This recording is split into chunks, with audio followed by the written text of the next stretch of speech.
We are connected now, yes. I we welcome to hopeful classes. तो आज की class हम लोग मुख्य रूप से बात करने वाले हैं उसी चैप्टर जो हमारा एटॉमिक स्ट्रक्चर चैप्टर था, उसके चैप्टर में हम टॉपिक्स पढ़ रहे थे। कौन सा? Quantum number. क्वांटम नंबर में हम लोग फर्स्ट जो क्वांटम नंबर आपका है प्रिंसिपल क्वांटम नंबर। टोटली जो हमने क्वांटम नंबर बताया था वो 4 क्वांटम नंबर बताया था, 4 सेट का, ठीक। Principal quantum number, azimuthal quantum number, तीसरा था आपका मैग्नेटिक क्वांटम नंबर और चौथा था आपका स्पिन क्वांटम नंबर। तो आज जो हम लोग मुख्य रूप से बात करने वाले हैं वो अजीमुथल क्वांटम नंबर और मैग्नेटिक क्वांटम नंबर के बारे में बात करेंगे आज की क्लास में, ठीक। टोटली इन दोनों को देखना है और लास्ट बचेगा आपका स्पिन क्वांटम नंबर, उसको लास्ट क्लास में देकर के उसका एंडिंग कर देना है। यानी कि मेरा टोटली जो क्वांटम नंबर होगा उसका टोटली थ्योरी आपका समाप्त हो जाएगा। आप इससे रिलेटेड न्यूमेरिकल को सॉल्व कर सकते हैं, ठीक। तो आज की क्लास को काफी अच्छे से करिए ताकि जो भी पहला क्लास किए हैं मीन्स प्रिंसिपल क्वांटम नंबर का क्लास किया है तो उसको इस क्लास की आवश्यकता होगी, उस तक इस क्लास को जरूर पहुंचाइएगा, ठीक। तो हम लोग देखने वाले हैं अजीमुथल क्वांटम नंबर। और सबको पता है, हम पहले क्लास में बताए थे कि अजीमुथल क्वांटम नंबर को हम लोग स्मॉल एल से डिनोट करते हैं। किसे? स्मॉल एल से डिनोट करते हैं। और इसका जो अजीमुथल क्वांटम नंबर जो दिया गया था जिसके द्वारा, वो उसका नाम था समरफील्ड। क्या था? समरफील्ड नाम था वैज्ञानिक का। और इसको डिनोट हम लोग स्मॉल एल से करते हैं। और कुछ टर्म है उसके बारे में हम लोग समझेंगे, जानेंगे, ठीक ना। और ये जो है मुख्य रूप से अगर बात किया जाए अजीमुथल क्वांटम नंबर का, तो ये हमें सबसेल या सब ऑर्बिट की इन्फॉर्मेशन देता है। टोटल जो इन्फॉर्मेशन देता है किसी भी एटम का इलेक्ट्रॉन जो सबसेल और सब ऑर्बिट में रहता है, ये टोटली इन्फॉर्मेशन किसका रहता है? सबसेल और सब ऑर्बिट का। ये याद रखना है। अगर आपको क्वेश्चन पूछा जाए कि अजीमुथल क्वांटम नंबर किस चीज का इंफॉर्मेशन देता है, तो सबसेल और सब ऑर्बिट का इंफॉर्मेशन देता है। और हमने बताया था कि फर्स्ट में प्रिंसिपल क्वांटम नंबर जो है वो आपका सेल या ऑर्बिट का इंफॉर्मेशन देता है, ठीक। तो इसी तरह से हम लोग समझते हुए जाएंगे कि इसको अजीमुथल क्वांटम नंबर जो क्या करता है कि सबसेल और सब ऑर्बिट का इंफॉर्मेशन देता है, ठीक। तो हमने यहाँ लिखा है क्या, फर्स्ट पॉइंट को पढ़िएगा ठीक से। It was given by Sommerfeld. इस नाम को थोड़ा सा लिख लीजिएगा, समरफील्ड, है ना।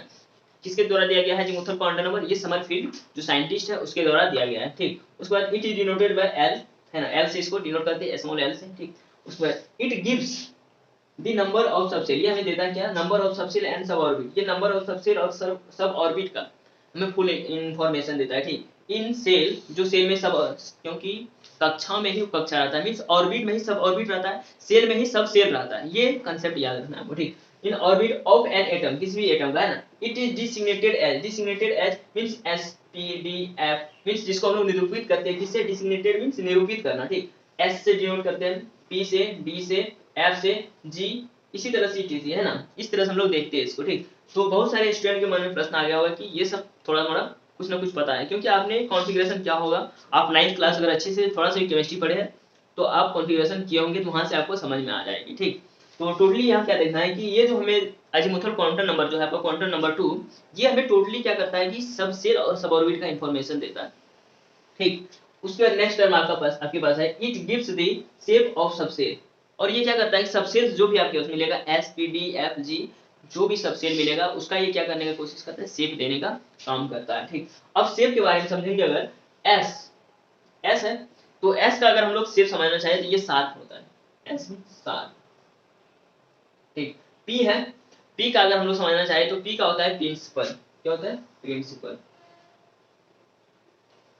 डी है डिफ्यूज। क्या होता है? डिफ्यूज, है ना। F, F means fundamental. अगर आपको फुल फॉर्म देखने को मिले एस का क्या होता है? 7, P principal, D diffuse, F fundamental, ठीक। कितना समझ में आ गया?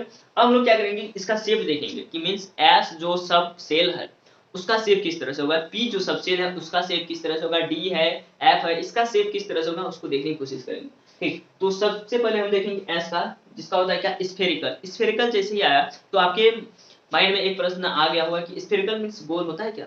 बिल्कुल सही प्रश्न आया आपके मन में। ये गोल ही होता है, मींस मान लीजिए ये क्या है?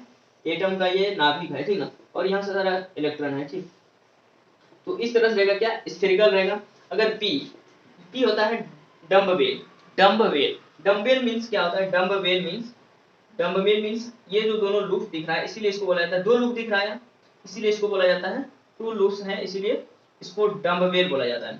जब इसमें जैसे भैया 2 लूप्स है डम्बेल, अगर 4 लूप्स आ जाएगा डबल डम्बेल करेंगे। क्या करेंगे? डबल डम्बेल करेंगे। नेक्स्ट जो आपके पास है, नेक्स्ट जो आपके पास है डी, उसका होता है डबल डम्बेल। क्या होता है? Double dumbbell. इसके बीच का एंगल भी होता है, वो सारे एंगल जैसे जैसे क्लास आपका आगे जाते जाएगा सारा चीज का इंफॉर्मेशन आपको अच्छे से मिलते हो जाएगा, ठीक ना। अभी अगर करेंगे तो बहुत सारा लंबा चले जाएगा, ये प्रिंसिपल क्वांटम नंबर भी बहुत लंबा चले जाएगा, मींस जितना भी क्वांटम नंबर है इसको अगर टोटली बनाएंगे तो बहुत लंबा चले जाएगा, इसलिए क्या करेंगे पार्ट वाइज हम लोग देखते हुए जाएंगे। इसका यूज जहाँ फुल्ली होगा वहाँ हम लोग इसका एंगल को भी देखने वाले हैं, कितना कितना एंगल के बीच में इसका डम्बेल रहता है। ठीक, उसके बाद डबल डम्बेल की बात करेंगे डी की, तो इसमें देखिए 4 लूप से, दो इधर से दो इधर से, इसीलिए इसको बोला जाता है डबल डम्बेल 4 लूप।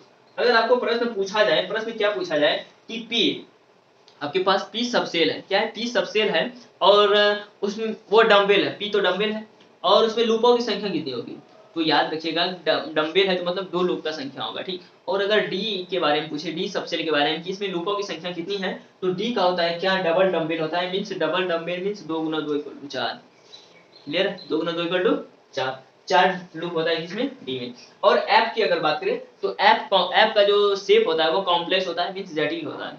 ठीक, तो टोटली इन्फॉर्मेशन हमने इतना देखा। अब इसके बाद हम लोग क्या देखने वाले हैं, इसके बाद हम लोग देखेंगे ये जो अजीमुथल क्वांटम नंबर है, ये जो एल है, अब देखेंगे कि सबसेल जो है एल पर किस तरह से एल को किस तरह से डिफाइन करता है अजीमुथल क्वांटम नंबर को, तो हम लोग उसके बारे में समझने वाले हैं। क्योंकि हमने पिछले क्लास में जो प्रिंसिपल क्वांटम नंबर पढ़ा था उसको हम लोग एन से डिनोट करते हैं, तो एन का हम लोग टोटली वर्क को देखे थे, तो यहाँ पर भी हम लोग एल का टोटली वर्क को देखेंगे।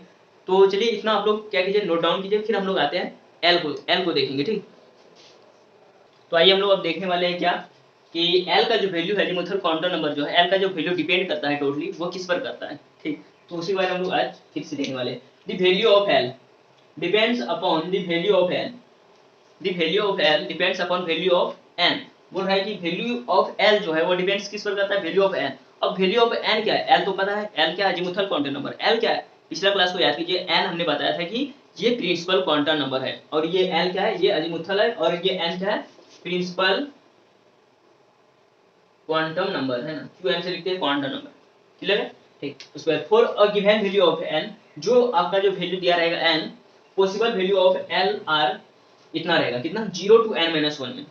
ठीक, अगर सिंपल से अगर आपको याद रखने का फॉर्मूला अगर चाहिए, तो आप एल का अगर वैल्यू निकालना चाहते हैं तो एल का वैल्यू आप निकाल सकते हैं 0 to n-1, मीन्स अगर आपको पूछ रहे कि फोर्थ ऑर्बिट में एन का एल का वैल्यू क्या होगा, फोर्थ ऑर्बिट में एल का वैल्यू क्या होगा, तो फॉर्मूला आपके पास क्या है, फोर्थ ऑर्बिट बोल रहा है मीन्स n इक्वल टू 4 हो गया, तो 0 to n-4, 4 - 1, 0 to 3, इतना तक का वैल्यू आपका एल का वैल्यू हो गया। अब इसके बीच में क्या आ सकता है, 0 आ सकता है ना, इसके बाद 1 2 3 यहाँ तक लेना है। ठीक, तो इस तरह से हम लोग क्या कर सकते हैं, एल का वैल्यू निकाल सकते हैं एन की सहायता से। यहाँ दे भी दिया है कि डिपेंड्स किस पर करेगा, ये एन पर डिपेंड करेगा जब एन का वैल्यू पॉसिबल हो।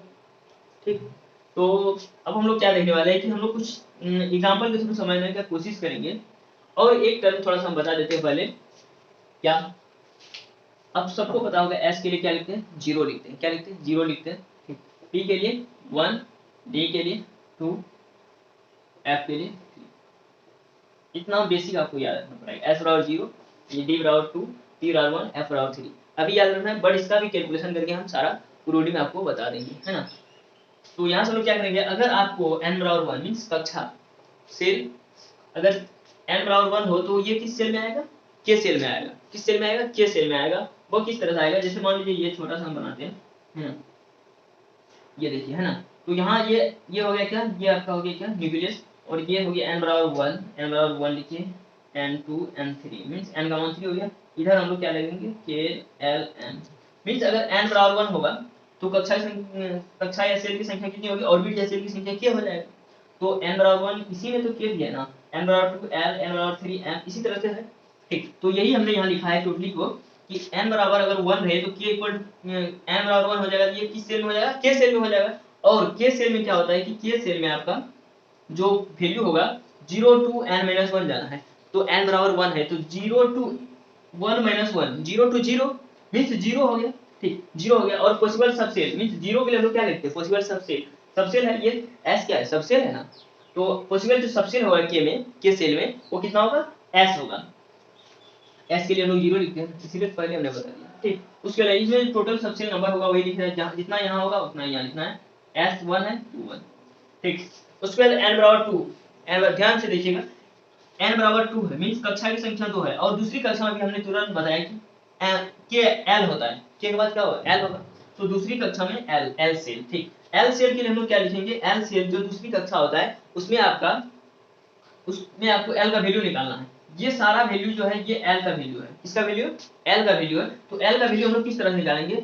0 टू, दूसरी कक्षा है 2 minus 1, 2 minus 1, 0 to 2 minus 1, 1 means 0,1। कितना वैल्यू आया? 2 वैल्यू आया। और 0 लिखते हैं एस के लिए और 1 लिखते हैं पी के लिए, तो एस पी हो जाएगा यहाँ से। क्लियर हुआ? ठीक, तो यहाँ 0,1 लिखे, एस पी मीन्स यहाँ कितना सबसेल हो जाएगा? 2 सबसेल हो जाएगा। इसी तरह हमने 3 का निकाला, आप लोग निकालिएगा 3 का। 0 टू n माइनस 1 में means 0 to n minus 1, 3 minus 1 2, 0 से लेकर के 2 तक 0 1 2, कितना आ गया? 3, 3 एस पी डी। 2 किसके लिए है? डी के लिए है, एस के लिए 0, पी के लिए 1, तो एस पी डी हो जाएगा और यहाँ कितना हो जाएगा? 3 हो जाएगा। क्लियर है? उसके बाद नेक्स्ट हम लोग देखेंगे n बराबर 4। इस तरह से हम निकाल सकते हैं 0 1 2 3 4 और एस पी डी एफ तक जाएगा और ये 4 सबसेल को दर्शाएगा। ठीक, कुछ था नहीं इसमें, बस आपको अगर एल का वैल्यू निकालना है तो आपको क्या करना है कि एन का वैल्यू पता होना चाहिए, वो जो एटम का जो इलेक्ट्रॉन होगा वो किस ऑर्बिट में रिवॉल्व कर रहा है। क्लियर है? तो टोटली अगर आप इतने बातें को ध्यान में रखते हैं तो आपका यहाँ से कोई भी न्यूमेरिकल नहीं छूटने वाला है। ठीक, तो अगर आपको यहाँ पर क्वेश्चन किस तरह पूछेगा उसके बारे में थोड़ा सा अगर बात करें, तो अगर आपको दे दे कि एम सेल, डायरेक्ट क्या दे? एम सेल, तो आपको माइंड लगाना है एम सेल किस ऑर्बिट में आता है ना? एम सेल किस ऑर्बिट में आता है? एम सेल थर्ड ऑर्बिट में आता है। किस में आता है? थर्ड ऑर्बिट में आता है। तो एम सेल थर्ड ऑर्बिट में जब आता है तो भैया एल का वैल्यू पहले निकाल लेते हैं, तभी ना हम पॉसिबल सबसेल के बारे में बात कर पाएंगे। तो एल का वैल्यू निकाल लीजिए, तो थर्ड में है मीन्स 0 टू n माइनस 1, तो 0 हो गया, 0 to n minus 1 means 3 minus 1, 0 to 2, और 0 से 2 के बीच में कितना पॉसिबल अंक आ रहा है? 0 आ रहा है, 1 आ रहा है, 2 आ रहा है, मीन्स 3, मीन्स 3 आ रहा है। तो 3 के लिए क्या लिखेंगे? 0 लिखेंगे एस के लिए, पी के लिए 1 और डी के लिए 2, एस पी डी मीन्स जो पॉसिबल सबसेल आएगा वो 3 आएगा, मीन्स एस पी डी आएगा। इस तरह से आपको न्यूमेरिकल को सॉल्व करना है आसानी पूर्वक। ठीक, तो हम लोग मिलेंगे नेक्स्ट क्लास में। अगले क्लास पहले से यही तरह के मैग्नेटिक क्वांटम नंबर हम लोग अगले क्लास में सीखेंगे। मैग्नेटिक और स्पिन को दोनों एक ही क्लास में हम लोग एंडिंग करेंगे, उसके बाद मेरा क्वांटम नंबर भी एंडिंग हो जाएगा। उसके बाद हम लोग नेक्स्ट टॉपिक्स को देखेंगे, जो भी टॉपिक्स रहेगा उसको हम लोग क्लियर करेंगे। तो आज का क्लास यही तक रखते हैं बस। और उसके बाद अगर वीडियो यहाँ तक आप देख रहे हैं तो वीडियो अगर अच्छा लगा है तो लाइक कीजिए, और चैनल पर नए तो चैनल को सब्सक्राइब कीजिए। मिलते हैं नेक्स्ट क्लास में।